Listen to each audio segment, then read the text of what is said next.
नमस्कार. आदर्श गाव वंजरवाडीचा सरपंच आपल्याला माहिती देत आहे. आत्ता आम्ही आदर्श गाव वंजरवाडीच्या येशीमध्ये उभे आहेत. मी आपल्याला गावातील पूर्ण माहिती देण्याचे प्रयत्न करतोय. गावातील वेगवेगळ्या रस्त्याला वेगवेगळे झाडं लावलेले आहेत. आम्ही जांभळीचे झाडं असतील, फणसाचे असतील, नारळाचे असतील किंवा गावामध्ये आंब्याचे असतील किंवा लोकसुविधेसाठी लोकांच्या हिताची जी सुविधा असतात त्या आम्ही गावात देण्याचे प्रयत्न केलेत. मग पिठाच्या गिरणी असतील, चटणी कांडण यंत्र असेल, शेंगा फोडायची मशीन असेल, डाळ मिल असेल, किराणा दुकान, पूर्ण गावाला किराणा पुरण एवढं मोठं किराणा दुकान आहे. 6 महिन्यापर्यंत आम्ही ते उधार देतो. ज्याच्याकडे नगदी पैसे असतील ते नगदी पैसे देतात आणि ज्याच्याकडे नसतील ती 6 महिन्यापर्यंत उधार थांबतो. 6 महिन्याला आलोचन केल्याच्या नंतर लोक आणून ते पैसे जमा करतात. गावातील गॅस एजन्सी, पाण्याचं फिल्टर आहे. इवन माझ्या गावातील शेतकरी, शेतमजूर सर्व लोकांना कटिंग दाढी करण्यासाठी एक हेअर सलून अतिशय उत्तम प्रकारचं मोठ्या शहरात जसं असतं मेट्रो सिटीमध्ये तशा पद्धतीचं आम्ही बनवलेलं आहे. हे सगळं दाखवण्याचे प्रयत्न आम्ही आमच्या माध्यमातून आपल्याला करत आहे. मी आपल्या गावातील येणारा मुख्य रस्ता दाखवत आहे. 9 मीटर रुंदीचा हा रस्ता आहे. साईडनी ब्लॉक टाकलेले आहेत आणि ह्या रस्त्याला 350 जांभळीचे झाडं येतं. अतिशय चांगले गेल्या वर्षी उत्पन्न आम्हाला चालू झालं. गेल्या वर्षीपासून इथून पुढं कंटिन्यू ह्या झाडाचं उत्पन्न ग्रामपंचायतला चालू होईल.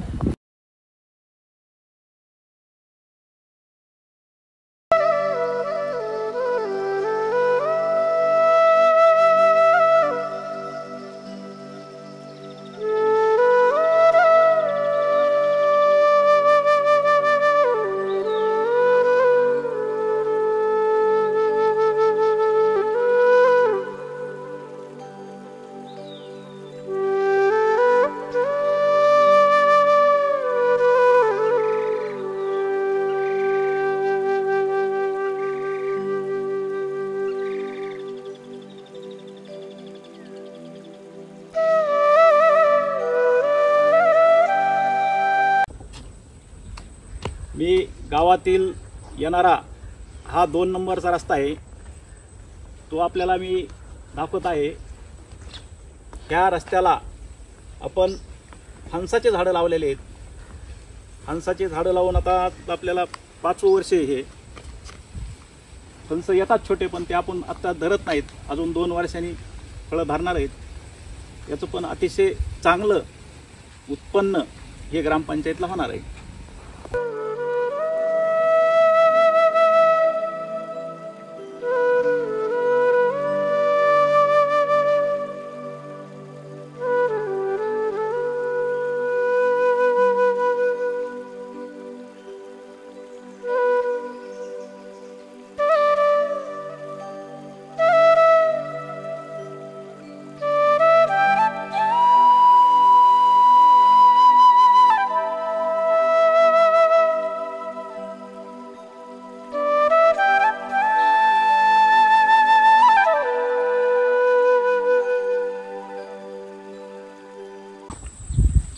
मी आपल्याला गावात येणारा क्रमांक 3 हा रस्ता दाखवत आहे. या रस्त्याला आपण 1000 नारळाचे झाडं लावलेले आहेत. अतिशय चांगले. आपण आणतानीचे जवळपास 12 फूट हाईट होती याची. आता याचं 4थं वर्ष आहे. याला फळं पण लागायला लागलेत. हे आपल्याला दाखवत आहे.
आपल्याला गाव अंतर्गत मधले रस्ते आणि लावलेले आंब्याचे झाडं, आपण 1000 आंब्याचं झाड गावामध्ये लावलेलं आहे. त्याला जवळपास 8 वर्ष झालं लावून. 3 वर्ष झालं आम्ही त्याचं उत्पन्न घेतो आहे. पहिली वर्षी जे फळं आले ती तोडून गावात वाटले आणि 2 वर्षे व्यापाऱ्याला दिले. असं उत्पन्न आमच्या ग्रामपंचायतीला चालू झालेलं आहे.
मी आपल्याला गावात येणारा क्रमांक 4चा रस्ता दाखवत आहे.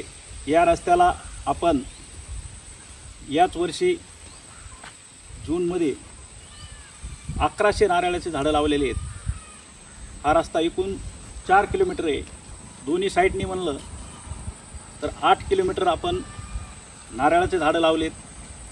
त्याला 12.5ची मोटर टाकलेली आहे तलावामध्ये आणि ड्रीप करून याला प्रत्येक झाडाला पाण्याचं नियोजन केलेलं आहे.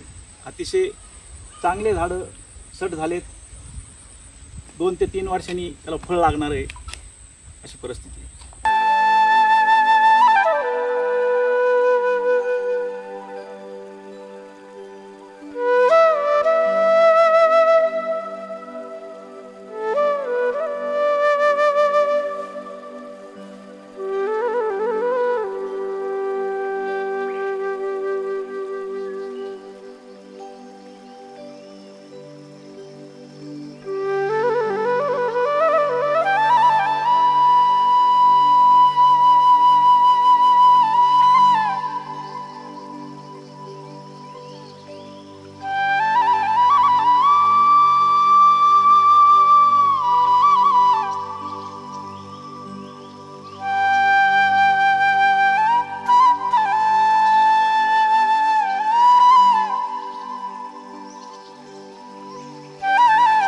मी गावातील पिठाच्या गिरणी, शेंगा फोडायची मशीन, डाळ मिल, चटणी कांडण यंत्र, ह्या सर्व मशनी आपण एका हॉलमध्ये टाकलेले आहेत आणि इथून गावातील सगळं लोक दळणं असतील, मसाले असतील, शेंगा फोडून असतील इथून घेऊन जातात.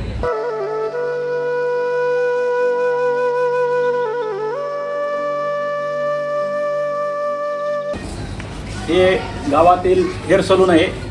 इथं गावातील सर्व शेतकरी, मोलमजूर, कष्टकरी सर्व येऊन इथं कटिंग दाढी फक्त 70 रुपयामध्ये येऊन करतात आणि अतिशय सुंदर चांगलं असं हेअर सलून बनवलेलं आहे. त्याच्यामध्ये AC सर्व सुविधा आहेत जेणेकरून की मेट्रो शहरामध्ये जशा असतात अशा पद्धतीने.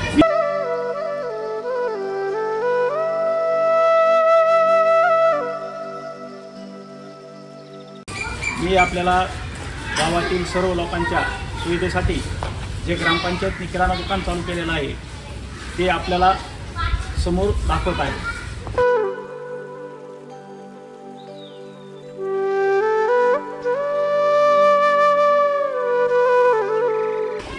आपण लोकांच्या सुविधेसाठी भारत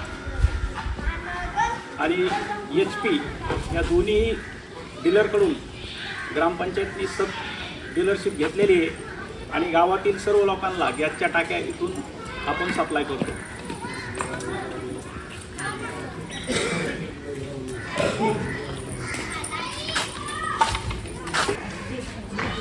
गावातील सर्व लोकांच्या सुविधासाठी आपण इथं पाण्याचं फिल्टर चालू केलेलं आहे। गावातील सर्व लोक इथून पाणी शुद्ध पिण्याचं घेऊन जातात। 1 रुपयाचा कॉईन टाकला तर 1 लिटर पाणी आणि 5चा कॉईन टाकला तर 18 लिटर पाणी त्या कॉईनमधून भेटतं आहे। इथून हे फिल्टर चालू केल्यामुळं गावातले सर्व लहान मुलं असतील, वडीलधारी माणसं असतील किंवा म्हातारी माणसं असतील, यांचे आजार बऱ्यापैकी कमी झाले।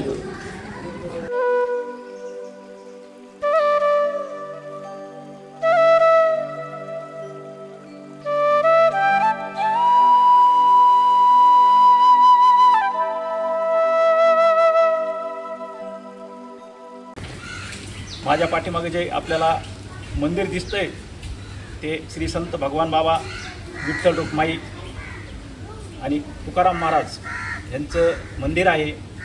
सर्व गावातील लोकांच्या परिश्रमामधून हे मंदिर उभं राहिलेलं आहे आणि हे मंदिराचं काम करत असताना 100% लोकसहभागातून हे मंदिर केलेलं आहे। अतिशय सुंदर आणि देखणं असं मंदिर आहे।